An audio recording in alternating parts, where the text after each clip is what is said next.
Hey, what's going on everyone? My name is Vinny, and for my family and assignment I read Chapter 2, Who Got the Calories in Our Bellies. Now, this chapter deals with a lot of marketing strategies and PR techniques that are used by McDonald's and Taco Bell and just have been used by many fast food restaurants over the years to get them where they are today. So, I was reading the chapter and I found a few interesting points that I'd like to share with you. So starting out, we're going to talk about David Wellerstein. He was in the movie theater business in the 1960s before becoming a director of McDonald's.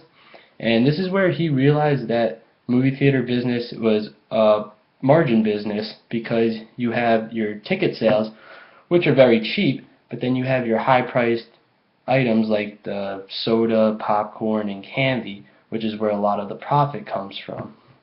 So he was using these strategies to increase his profits. And then when he became director of McDonald's, a man named Max Cooper was a franchisee who set out on his own after buying a few of the McDonald's franchises during the 1970s.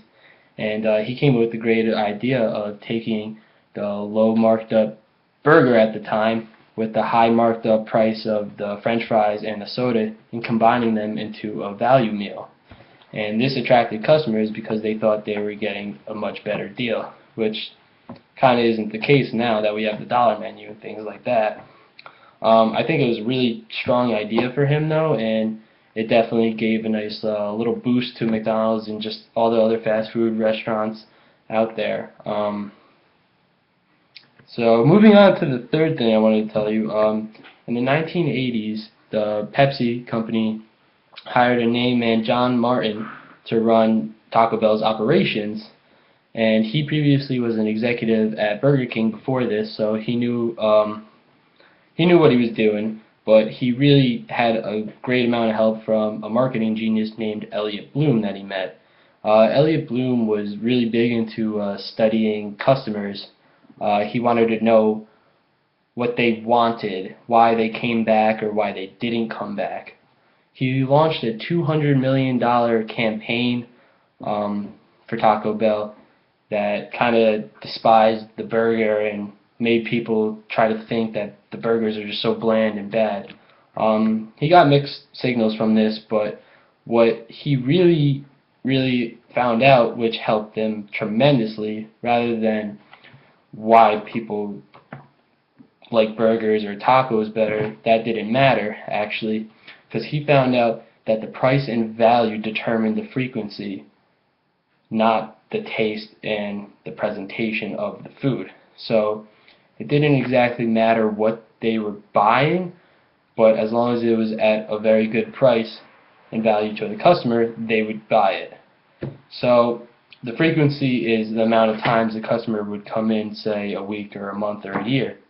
Right now, McDonald's frequency per customer is 20 times a month, which is super high and super ridiculous. I would never be able to do that. That's like watching Super Size Me again, and that was disgusting. So getting back to Elliot, he also found out that a lot of the Taco Bells were 30% of their allotted space in a restaurant was only there for the dining rather than the bigger 70%, which was included the kitchen and all the cooking.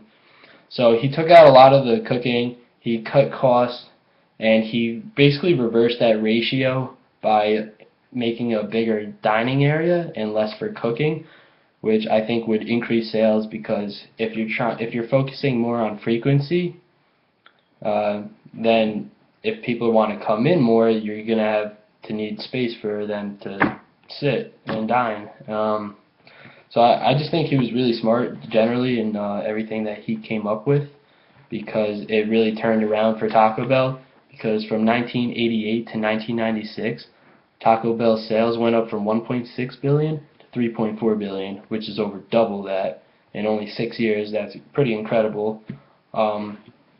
So kudos to him.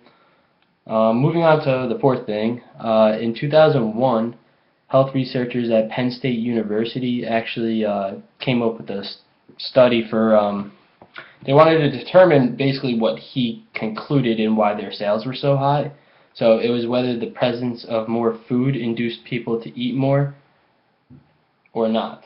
So after 4 weeks of about the same amount of people being the same amount of hungry each day that they were fed more food each week though.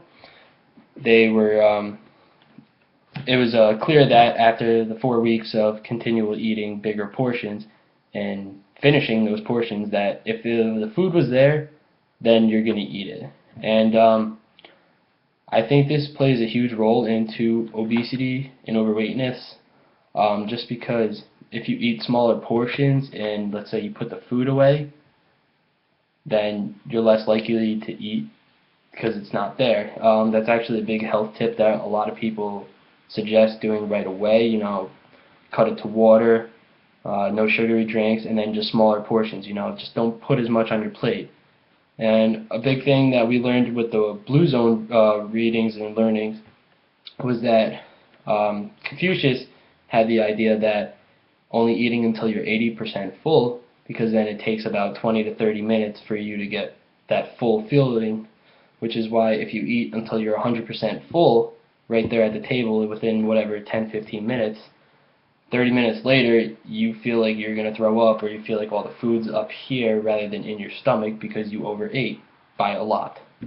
So I think this study is pretty conclusive, although we don't have all the statistics.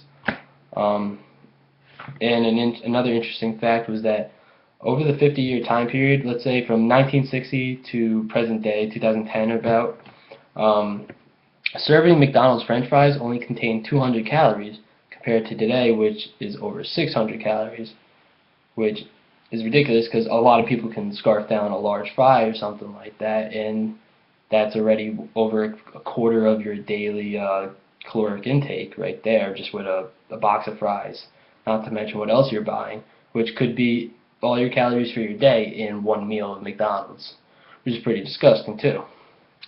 So moving on to the last thing I wanted to talk about, it was in a USA Today journal. A teen marketing consultant had a quote that said, "Bigness is addictive because it's about power." And I think this is extremely true, not only with food, just with anything, but sticking with food right now, if you've ever watched the show Man vs. Food, or just go on YouTube and watch a bunch of food challenge videos, people are always eating an absurd amount, just big, like 3-4 pound burgers, things like that, just ridiculous, huge milkshakes, you know. A lot of restaurants will advertise, you know, like, if you can complete this challenge, we'll pay for your meal, you know, and that's has to do with power, because not many people can do those challenges, and that's why they're out there as challenges. Because not many people can accomplish them. So accomplishing them means that you have power over those who didn't. I think that's just I think that's extremely relevant. That's just what I think. So long-term consequences for America and Americans. Increased healthcare costs, definitely. If you're eating fast food, let's say you're up to McDonald's frequency 20 times a month, you're going to have a heart attack, high cholesterol, clogged arteries, things like that, you know, diabetes. It's just not safe. It's unhealthy. Hell, Americans, we already have a poor reputation for what we eat because we are the most obese country out there. Go on YouTube, look at any comments, something like that. Everyone's crapping all over Americans because of how much we eat and what we eat. It's true. It's disgusting. It's terrible. We have poor health education, I believe, sometimes. In certain areas, we definitely do. Not everything is directed towards the people who need it the most, or not even a lot of people know what's good for you, what's bad, because there's too much information out there. And I think not just this, because of health education, but it does affect poor health behaviors, which are even harder to change. But you definitely need the education there to help guide new health behaviors. That's what I think for consequences. And my final thoughts, I about the restaurants, they had great ideas. You know, they're booming. It's a crazy huge industry that's never gonna die out, because people are just we just can't go without fast food enough to make them go bankrupt or whatever. You know, it's too rich of an industry. So really good business strategies by them, but I don't like them really. I mean, everybody gets fast food. I get fast food sometimes, but I don't like them because I don't think they care whatsoever about the consumer. Their satisfaction is based on cutting costs to a minimum, feeding us basically crap at the minimum cost, but like the best value that they can get and we can get. But of course, their value is margin much higher than our value, and I think they just try to sustain their customer base by offering great values and great deals for us, which makes us come back more and more. And it's not about taste or anything like that. So I kind of don't like them, but it is what it is. I think we need to make big changes, and that's it. Well, thanks for watching.